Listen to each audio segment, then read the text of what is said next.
Oke, semoga cerita ini dapat menghimbau para perempuan agar lebih berhati-hati karena pelecehan seksual itu bukan hanya sekedar karena penampilan kita, tapi bagaimana pelaku bisa mengambil kesempatan.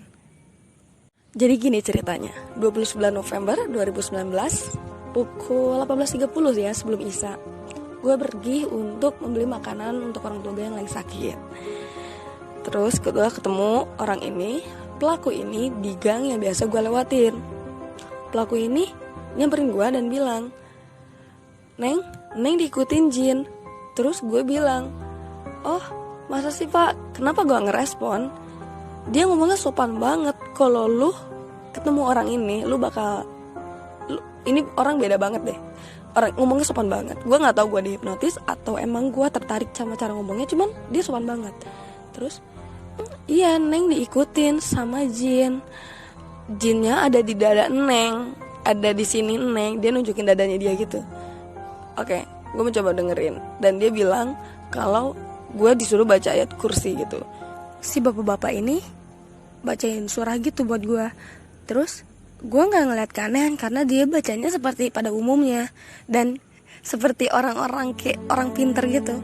Terus dia bilang, Neng punya pacar, Neng pernah ngapain aja sama pacar Neng, dia bilang gitu.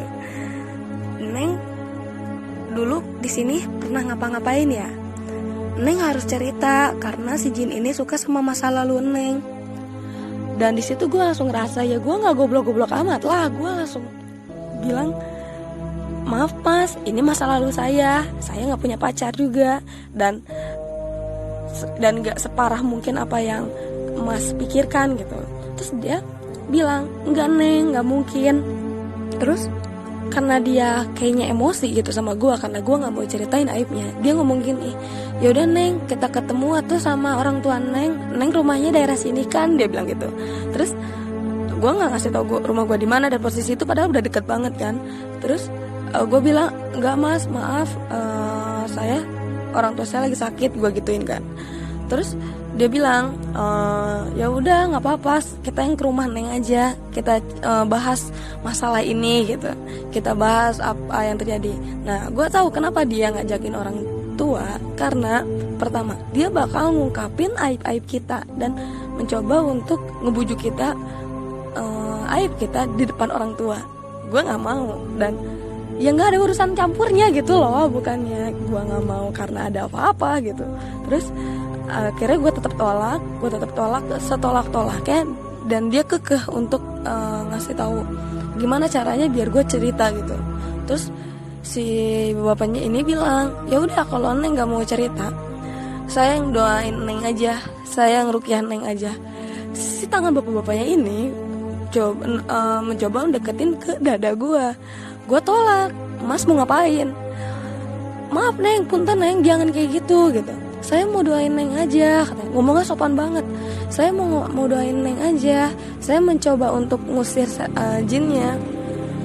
Gue cuma ngeliatin si mas-masnya itu, si pelakunya itu. Terus si mas-masnya ini kayak, punten ya Neng ya, punten nih mah, gak ada maksud apa-apa, punten banget, punten. Nah, dia tuh sopan banget tuh di situ. Terus gue langsung, oke dah gitu. Ya udah mas, kalau mau doa-doa. Nah, gue kira dia doa-doanya itu jauh dari daerah dada gue. Dan dia mencoba untuk ngomong, maaf ya Neng, punten ini mah, punten gitu. Akhirnya dia mencoba ngedeketin dan tangannya dua-duanya itu ngeremas dada gue. Gue berontak lah dengan langsung kayak, Mas mau ngapain sih gitu? Kok Neng gitu sih Neng? Enggak Neng, maaf ini mas, makanya ini saya permisi punten, takut Neng mikirnya aneh-aneh. Dia ngomong gitu, otomatis gue udah mikir aneh-aneh dong. Terus ya udah gue langsung mencoba untuk menghindar dari si pelakunya. Terus si pelakunya ini minta nomor gue. Ya udah Neng, minta nomor Neng aja, nanti saya kasih surat-suratnya, obat-obatnya, syariatnya di handphone aja, di WA. Akhirnya gue kasih nomor gue dengan nama palsu gue di situ, jadi dia nggak tahu nama asli gue. Akhirnya setelah kita pisah, dia chat gue dan ini chatnya.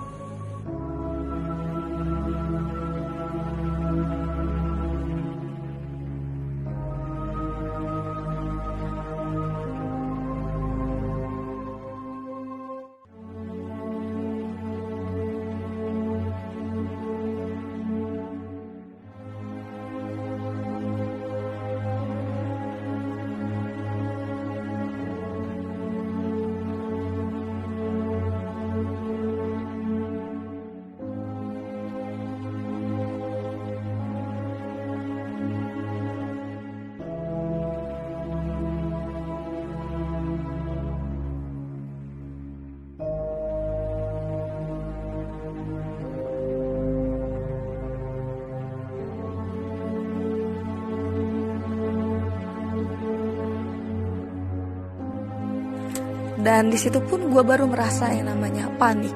Gue cemas, gue ketakutan, gue nggak tahu harus cerita ke siapa. Gue nggak mau cerita ke orang tua gue nggak mau cerita ke saudara gue takut. Dan akhirnya gue mencoba untuk mencerita ke adik gue. Adik gue pun menenangkan gue dan mencoba untuk meredakan gue. Gue minta tolong sama cowok gue untuk melacak nomor pelaku, tapi nomor pelaku pun gak bisa dilacak, dan WA-nya pun pakai akun bisnis. Dan disitu pun gue bingung sama diri gue sendiri. Kenapa sih tadi gue gak lari aja? Kenapa sih gue gak diemin aja? Kenapa gue harus respon omongan mereka? Kenapa gue harus respon omongan dia? Kok gue bisa ngasih nomor gue ke dia? Gue gak ngerti di situ. Sampai sekarang kadang kalau gue inget, gue kesel banget, menyesal, kadang dendam sama orangnya. Tapi cuman itu yang bisa gue ambil pelajarannya untuk lebih berhati-hati lagi. Berikut ciri-ciri pelaku.